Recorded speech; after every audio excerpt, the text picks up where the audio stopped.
नमस्कार दोस्तों, चलिए जानते हैं मध्य प्रदेश के तमाम बड़ी खबरों को केवल 5 मिनट में। लेकिन उससे पहले आप ये वीडियो कहां से देख रहे हैं हमें कमेंट बॉक्स में जरूर बताएं। साथ ही वीडियो को लाइक करके चैनल को सब्सक्राइब जरूर कर दें। मप्र का सियासी माहौल आरोपों की बारिश से गर्म होने लगा है। कैबिनेट मंत्री कैलाश विजयवर्गीय के मुख्यमंत्री को लिखे पत्र में विकास कार्यों में इंदौर की अनदेखी और उपेक्षा व असहयोग से आहत होने के आरोपों के बाद इंदौर के सांसद शंकर लालवानी ने पहले तो 3 जुलाई को इंदौर के विकास से जुड़े मुद्दे पर कार्यक्रम आयोजित कर लिया, लेकिन बुधवार रात इसे निरस्त कर दिया। कलेक्टर ऑफ स्टाम्प ने विजय राघवगढ़ विधायक संजय सत्येंद्र पाठक की पारिवारिक कंपनी यश लॉजिस्टिक्स प्राइवेट लिमिटेड और 5 भूस्वामियों से करोड़ों रुपए की स्टाम्प ड्यूटी और पंजीयन शुल्क वसूलने के आदेश दिए हैं। कोर्ट ने यह फैसला जमीनों की रजिस्ट्री के दौरान उनकी वास्तविक स्थिति छिपाकर राजस्व को नुकसान पहुंचाने के मामले में सुनाया है। कई बार कहा जाता है कि राजनेता विरोध दिखाते अधिक हैं, करते बहुत कम हैं। सदन के भीतर की बात हो या फिर सड़क और न्यायालय की ही क्यों न हो, मध्य प्रदेश में बहुधा ऐसा देखने को मिलता है। ताजा 2 उदाहरण राजनेताओं की न्यायिक लड़ाई के हैं। बिजली लाइनों के रखरखाव के नाम पर होने वाली कटौती से अब उपभोक्ताओं को राहत देगी। Madhya Pradesh power transmission company ने ग्वालियर समेत प्रदेश भर में extra high voltage EHV transmission लाइनों और सब स्टेशनों के रखरखाव के लिए बेयर हैंड और हार्ट लाइन मेंटेनेंस तकनीक लागू कर दी है। इस तकनीक के जरिए बिजली आपूर्ति बंद किए बिना ही ट्रांसमिशन लाइनों की मरम्मत और रखरखाव किया जा सकेगा।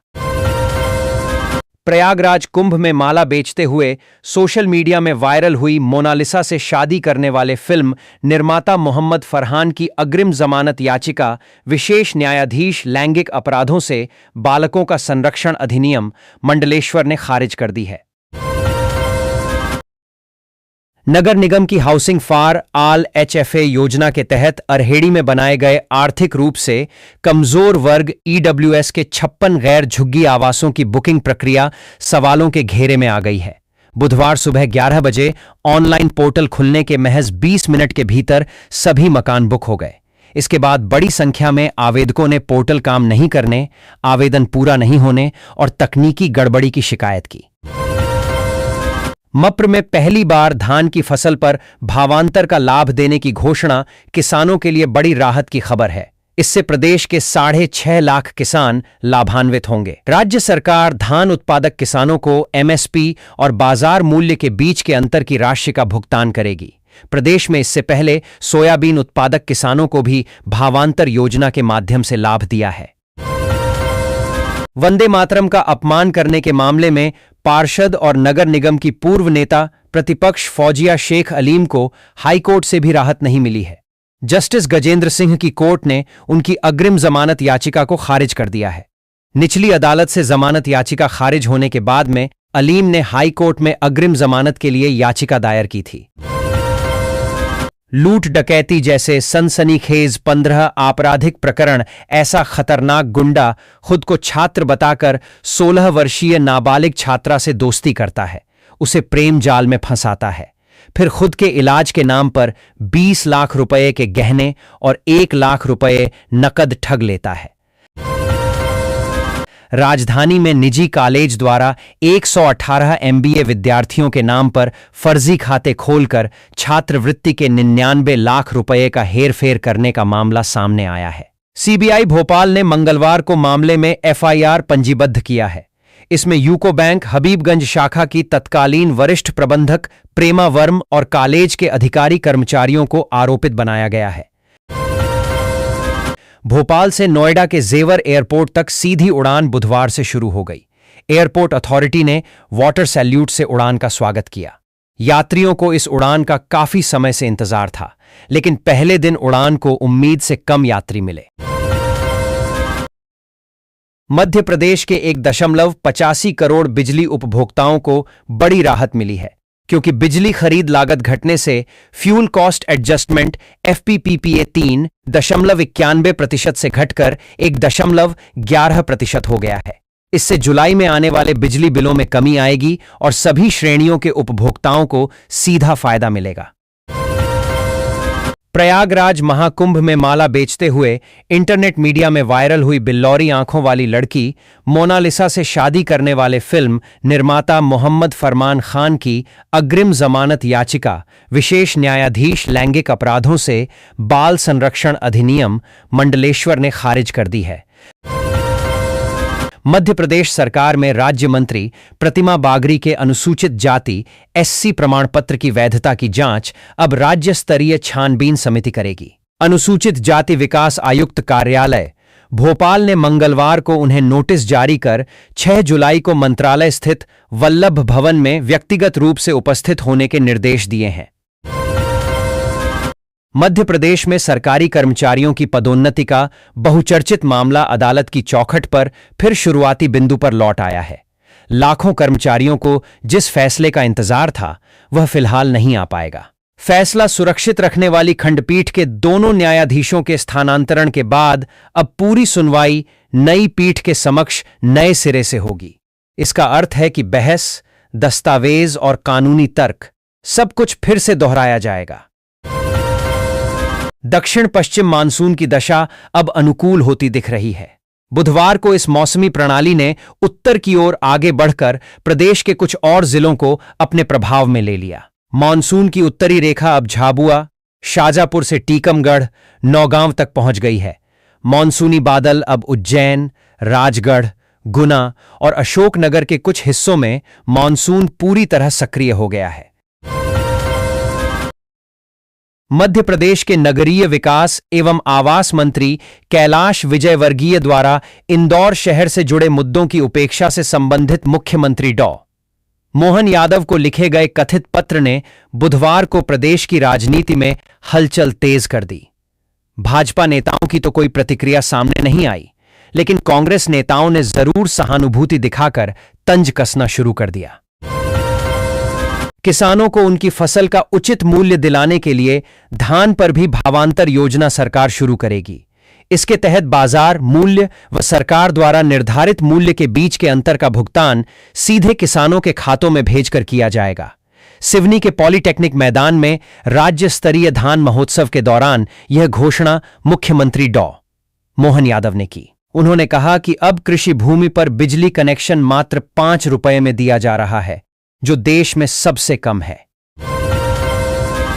उज्जैन में वीर भारत न्यास की जमीन को लेकर कांग्रेस के प्रदेशाध्यक्ष जीतू पटवारी से इतर राय रखने वाले पूर्व सीएम दिग्विजय सिंह के खिलाफ पार्टी में सुरमुखर होते जा रहे हैं। कभी दिग्विजय सिंह के मित्र रहे सत्यव्रत चतुर्वेदी की बेटी और कांग्रेस में प्रदेश महासचिव निधि चतुर्वेदी ने दिग्विजय सिंह और उनके बेटे जयवर्धन सिंह पर तीखा फेसबुक पोस्ट किया है। रसोई में स्वाद बढ़ाने वाली और पारंपरिक उपचार में उपयोग होने वाली इमली पर हुए शोध ने इसकी नई किस्म तैयार करने और अनेक तरह की दवाएं बनाने के रास्ते खोलने की उम्मीदें जगाई हैं। भारतीय विज्ञान, शिक्षा एवं अनुसंधान संस्थान आईसर भोपाल के बायोलॉजिकल साइंसेज डिपार्टमेंट के विज्ञानियों ने इमली के जीनोम आनुवंशिक संरचना का सफल अनुक्रमण कर इसकी आनुवंशिक जानकारी का विस्तृत मानचित्र तैयार किया है। बागेश्वर धाम के पीठाधीश्वर एवं कथावाचक पंडित धीरेन्द्र कृष्ण शास्त्री ने अयोध्या के श्रीराम मंदिर में चढ़ावे की कथित चोरी के मामले पर कड़ी प्रतिक्रिया व्यक्त की है। मंगलवार को भोपाल में एक निजी कार्यक्रम के दौरान मीडिया से बातचीत में उन्होंने कहा कि यदि भगवान श्रीराम के धाम में इस प्रकार की घटना हुई है तो यह करोड़ों श्रद्धालुओं की आस्था और सनातन परंपरा के लिए गंभीर विषय है। उज्जैन में वीर भारत न्यास को 1 रुपये में सरकारी भूमि लीज पर देने के लिए मोहन यादव सरकार पर भ्रष्टाचार के कांग्रेस प्रदेश अध्यक्ष जीतू पटवारी के आरोप को औचित्यहीन करार देने के पूर्व मुख्यमंत्री दिग्विजय सिंह के बयान पर पार्टी के अंदर घमासान छिड़ा है। भाजपा सरकार पर भ्रष्टाचार का आरोप लगाकर इसके खिलाफ चरणबद्ध आंदोलन की रणनीति बनाने के लिए मंगलवार को हुई मध्य प्रदेश कांग्रेस की राजनीतिक मामलों की समिति की वर्चुअल बैठक में कुछ नेताओं ने जीतू पटवारी बनाम दिग्विजय के बयान का विषय उठा। अगले कुछ दिन भाजपा और राष्ट्रीय राजनीति के लिए महत्वपूर्ण घटनाक्रम वाले माने जा रहे हैं। मोदी कैबिनेट में संभावित फेरबदल से मध्य प्रदेश की राजनीति में कई बदलाव देखने को मिल सकते हैं। राष्ट्रीय स्तर पर चल रही राजनीतिक हलचल के बीच मध्य प्रदेश से नए चेहरे को केंद्रीय मंत्रिमंडल में जगह मिलने की प्रबल संभावना जताई जा रही है। भोजशाला में मंगलवार को नियमित सत्याग्रह हुआ। इसमें बड़ी संख्या में श्रद्धालु पहुंचे और मां वाग्देवी का आशीर्वाद लिया। श्रद्धालुओं ने मां वाग्देवी की स्तुति की व हनुमान चालीसा का पाठ किया। इस बार के सत्याग्रह में वित्त आयोग के अध्यक्ष, बजरंग दल के पूर्व राष्ट्रीय संयोजक एवं भाजपा के पूर्व मंत्री जयभान सिंह पवैया शामिल हुए। उन्होंने भोजशाला का अवलोकन कर इतिहास जाना। भारतीय प्रबंध संस्थान IIM इंदौर के पोस्ट ग्रेजुएट प्रोग्राम PGP में इस बार भी छात्राओं की संख्या छात्रों के मुकाबले अधिक रही। 2026-28 सत्र के PGP बैच में कुल 487 दाखिले हुए। इनमें से 54.40% यानी 265 छात्राएं और 222 छात्र शामिल हैं।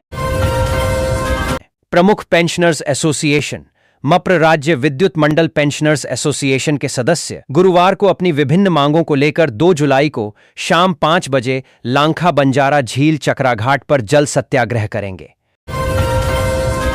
कूनों के जंगल और गांवों की आबोहवा से वाकिफ हो चुके चीतों ने पूरी तरह से खुद को भारतीय माहौल में ढाल लिया है। कूनो प्रबंधन द्वारा प्रोजेक्ट चीता की जारी की गई प्रोग्रेस रिपोर्ट में खुलासा किया गया है कि चीतों ने कूनों में रहकर सबसे ज्यादा चीतल का शिकार किया है।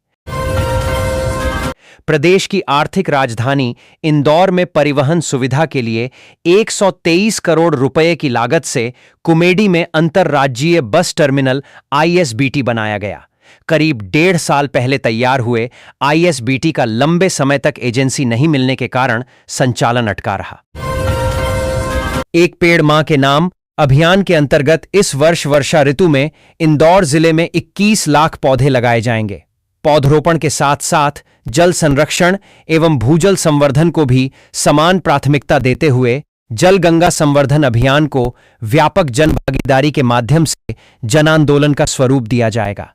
इस संबंध में बुधवार को AICTSL सभागृह में नगरीय विकास एवं आवास मंत्री कैलाश विजयवर्गीय की अध्यक्षता में समीक्षा बैठक आयोजित की गई। प्रदेश की शिक्षा व्यवस्था को लेकर हाई कोर्ट में जनहित याचिका प्रस्तुत हुई है। कहा है कि प्रदेश के विद्यार्थियों को मूलभूत और बुनियादी सुविधाएं भी नहीं मिल पा रही हैं। हालत यह है कि शिक्षकों के हजारों पद खाली हैं। हजारों स्कूलों में पीने के पानी और बिजली की व्यवस्था नहीं है। न्यायमूर्ति सुबोध अभ्यंकर और न्यायमूर्ति आलोक अवस्थी की युगल पीठ ने याचिका की सुनवाई करते हुए केंद्र और राज्य शासन से जवाब मांगा है। राजधानी भोपाल और उसके आसपास के क्षेत्रों में लोक परिवहन को सुगम और पर्यावरण अनुकूल बनाने के लिए एक बड़ा कदम उठाया जा रहा है। आगामी 15 जुलाई से शहर के 10 प्रमुख रूटों पर 20 नई इलेक्ट्रिक बसों ई-बसों का संचालन शुरू होने जा रहा है। ये आधुनिक बसें 4 जुलाई तक भोपाल पहुंच जाएंगी। प्रदेश कांग्रेस ने श्री राम मंदिर निर्माण के लिए जुटाए गए चंदे में कथित वित्तीय अनियमितताओं का आरोप लगाते हुए भारत सरकार और राम मंदिर ट्रस्ट पर सवाल उठाए। पूर्व मंत्री PC शर्मा और प्रदेश सचिव विक्रम मस्ताल ने कहा कि करोड़ों श्रद्धालुओं की आस्था से जुड़े इस मामले की निष्पक्ष जांच CBI से कराई जाए। बड़े तालाब के फुल टैंक लेवल FTL के 50 मीटर दायरे में चिह्नित अतिक्रमणों के 18 जून को हुए सीमांकन पर सवाल उठने और उसमें शामिल 2 सहायक यंत्रियों को कारण बताओ नोटिस जारी होने के बाद निगम ने अपनी रणनीति बदल ली है। अब झील संरक्षण प्रकोष्ठ द्वारा पूर्व में कराए गए सीमांकन को कार्रवाई का आधार बनाने का फैसला किया है। मध्य प्रदेश के दतिया स्थित पीतांबरा पीठ मंदिर में मुख्य प्रवेश द्वार पश्चिमी से धूमावती माता मंदिर महाकाल लोक की तर्ज पर भव्य धार्मिक कॉरिडोर के रूप में विकसित होगा। द्वार से लेकर माता के दर्शनों तक लगभग 500 मीटर की दूरी तक श्रद्धालुओं के आकर्षण के लिए पारंपरिक नागर शैली के प्रवेश द्वार, छतरियां, स्तंभयुक्त गलियारे और आकर्षक पत्थर की नक्काशी विकसित करने की तैयारी है। शहर के हजीरा इलाके में रहने वाले रिटायर्ड रेलवे कर्मचारी के साथ 7.40 लाख रुपए की साइबर ठगी का मामला सामने आया है। ठग ने खुद को रेलवे की पेंशन शाखा का कर्मचारी बताया। पेंशन वेरिफिकेशन की प्रक्रिया के बहाने वीडियो कॉल किया। हाईकोर्ट के न्यायमूर्ति मनिंदर सिंह भट्टी की एकल पीठ ने महत्वपूर्ण फैसला देते हुए स्पष्ट किया है कि स्वतंत्रता संग्राम सेनानी की अविवाहित व आश्रित दिव्यांग पुत्री भी वर्ष 1972 के नियमों के तहत पेंशन की हकदार है। अयोध्या जाने वाले यात्रियों की बढ़ती मांग को देखते हुए पश्चिम मध्य रेलवे ने जबलपुर अयोध्या धाम जंक्शन साप्ताहिक स्पेशल ट्रेन की अवधि बढ़ा दी है। यह ट्रेन अब दिसंबर 2026 तक दौड़ेगी। रेलवे के इस निर्णय से अयोध्या जाने वाले श्रद्धालुओं और यात्रियों को बड़ी राहत मिलेगी। शहर में ब्रांडेड कंपनियों के नाम पर डुप्लीकेट चप्पलें बेचने का मामला सामने आया है। कोतवाली पुलिस ने कंपनी के प्रतिनिधियों के साथ मंगलवार को तुलाराम चौक स्थित मैडम लेडिस, फैंसी चप्पल और अंधेर देव स्थित आरके फुटवेयर पर छापेमारी कर बड़ी मात्रा में नकली चप्पलें जब्त कीं। ग्वालियर और चंबल अंचल में वाहनों के एक्सीडेंट क्लेम के नाम पर चल रहे अंतर्राज्यीय सिंडिकेट का पर्दाफाश हुआ है। सरकारी क्षेत्र की प्रतिष्ठित द न्यू इंडिया एश्योरेंस के साथ 4.30 करोड़ रुपए की धोखाधड़ी करने के मामले में सीबीआई ने ग्वालियर के 2 सगे भाइयों सहित 3 लोगों पर एफआईआर दर्ज की है। इनके अलावा कई अज्ञात सरकारी कर्मचारियों व निजी व्यक्तियों को भी जांच के दायरे में लिया है। निर्वाचन आयोग ने गुरुवार 2 जुलाई को बिहार, मध्य प्रदेश और गुजरात की 3 विधानसभा सीटों पर उपचुनाव की घोषणा कर दी। मध्य प्रदेश की दतिया विधानसभा सीट पर भी उपचुनाव कराया जाएगा। यह सीट कांग्रेस विधायक राजेंद्र भारती की सदस्यता समाप्त होने के बाद रिक्त हुई